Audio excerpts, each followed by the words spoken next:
ang biglaan ng lahat eh. Parang nagulat din talaga ako kasi I think may nag-post ata sa Twitter. Actually, parang sa TikTok at sa Twitter ko ito una nakita. Yung isa sa TikTok, I think there was one content creator na pina-follow ko din siya. Tapos parang bigla niyang delay yung song. Isang song ko. Tapos, parang after that, ano na siya, like it went over my feed. Nasa page ko siya, nasa timeline ko siya, ganyan. And then there was one in Twitter as well.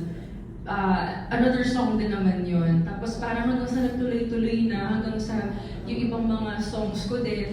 Kasi parang bumabalik din lahat.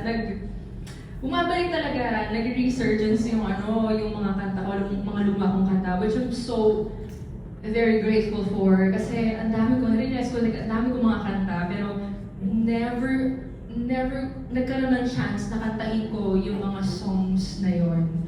So, natutuwa ako kasi parang it's also a way of communicating to them through the lyrics, through the melody, and dun sa message ng song. Especially like recently talagang nag-uulan, so maraming nga mga nagsisenti, nagiging mga alam mo yon, naglo-look back ng mga memories. So, nakakatuwa lang din isipin kasi, alam mo yon, parang personally, marami ding mga bumalik na memories din while making those songs. And yeah, it feels good na may mga tao na nakaka-appreciate at nakaka-recognize ng mga songs ko. May favorite ka ba doon sa mga nabasa? Dami.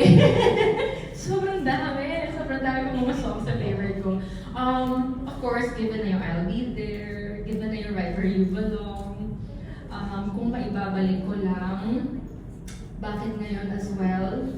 Marami mga songs. At saka nakakatuwa kasi may mga nagko-cover din ng mga songs ko. And isa din talaga sa nakakapagpasaya sa pakiramdam ng isang singer ay yung kantahin ng ibang tao yung mga kanta mo.